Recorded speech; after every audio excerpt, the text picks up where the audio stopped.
Hi, I am Dr. Kim Sage.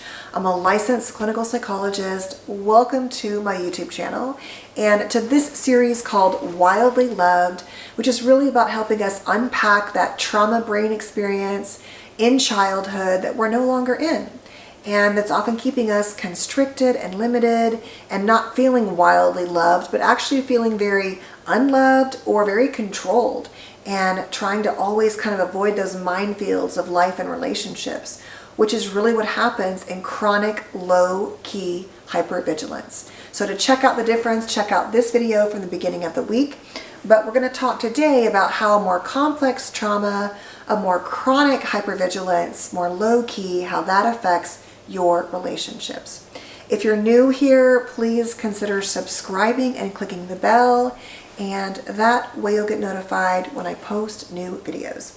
Also, please check out my courses and links and resources all down below. Okay, so how does chronic low-key hypervigilance affect your life and relationships?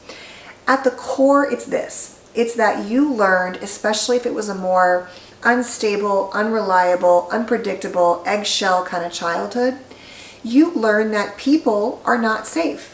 Situations aren't safe, and you learn to pay a lot of attention to, people's facial expressions and moods and minds, and to always be sort of on guard about what could come next.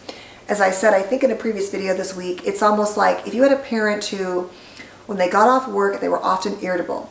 And the way you knew they were home was that you heard the tires on their car hit the gravel in your driveway. And you learned that most days, at least when they were working, they were going to come in the door, often irritable and angry. And so the minute you heard the gravel in the tire, you went to your room. You were now busy doing homework every night, right? You were hyper vigilant. You learned that the car and the tires equal potential conflict and danger and lack of safety. Now, when I say lack of safety, it doesn't have to include anything physical, but emotionally you weren't safe. And certainly it could include a lot more than that. So at the heart of this, remember, there's a lack of trust. And in the low-key version of hypervigilance, it's often about ourselves. We don't trust ourselves. We have to be on guard at all times. And if things go badly, it's our fault. Bad things will probably happen. People are often triggering and annoying because we're highly sensitive to sounds and engagement with others. And so it's just always this lack of safety in our bodies, kind of going back to attachment, thinking about insecure attachment, even if it was, if it was more anxious, more disorganized, more avoidant, whatever it is, there's a lack of safety and trust in other human beings and in yourself.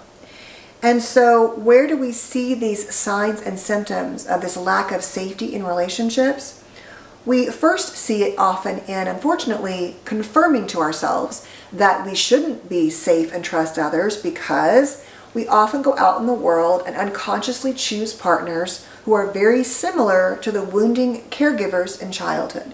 That is that classic Freudian repetition compulsion, the idea that we're seeking to heal these wounds inside, but later, after we're in the relationships, often realize, oh my God, I chose someone just like this parent. And the idea is that we're unconsciously choosing them to try to heal those wounds. This time I'll get the mommy I deserved, or the daddy or the parent I deserved. But we often don't. And so then we tell ourselves, see, there we go. I knew I couldn't trust anyone. I knew I would get betrayed, or I knew I would feel worthless. And so it keeps us stuck and reaffirms those patterns. The next one is we often avoid relationships altogether. We just decide that, isolating is best or numbing out is best. And so we don't engage and take risks, whether it's friendships, romantic partners. At the core, we believe that people cannot be safe and trusted. And even if we let them in, it's going to be something wrong with us. And so we just avoid it altogether. The next place is we can often have emotional avoidance. And so we don't bring our full selves into relationships. We don't demand that others bring their relationships in. We're kind of like the surface dynamic. Or we just sort of shut down in ourselves all those things we feel. But the problem is, like I said, we are feeling a lot and thinking a lot. And so that's where I think oftentimes we can be at a party that we're actually not enjoying, but you won't see it on our face. or we're having an okay time and you won't know it, but when we get home, we're exhausted and depleted because it was like it's like sucking the life out of us, right? The whole situation is just, it's so much effort for us to show up. We can't turn that part of our brain off. And so it's really uncomfortable. And so we might try to avoid all of that. And we might shut down and push others away, like I said, or just stay in more superficial relationships.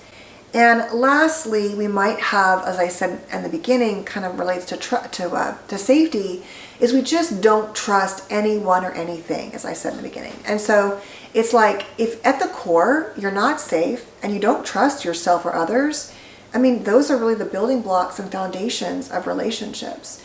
And so it's really hard to let your body relax, let alone yourself and your mind, and to be open to others if you believe that there's always something wrong with you, or bad things are going to happen, or you're always kind of low-key annoyed with somebody, but you maybe lack the ability to have a conversation or confrontation, or you minimize your feelings and avoid them and say, you know, it doesn't matter, as I said, I'm just going to minimize them and just let that go. But the grudge and the resentment builds inside because, you know, you can't ask to set a boundary or to speak your mind, because, kind of going back to that eggshell parent, conflict, let's say, was not a safe thing to do, right? So all of these kind of show up and keep us from living fully and really wildly loving ourselves and others, because there's all these blocks and constraints. And in the low-key version, we're so critical, we're so intense, we're so overwhelmed, we so overanalyze, we're so negative at times, and not in the classic way like that, but we just have a hard time leaning into that good, safe space. And it's not our fault that we do this, right? We can't control what happened to us in childhood. And in many ways, being able to read the gravel in the driveway sound, not in many ways, frankly, it kept us safe. And so we don't want to lose that completely. We just don't want to live in it, like I say, all of the time. So that is the issue this week on hypervigilance. Tomorrow we'll talk about what to do about it.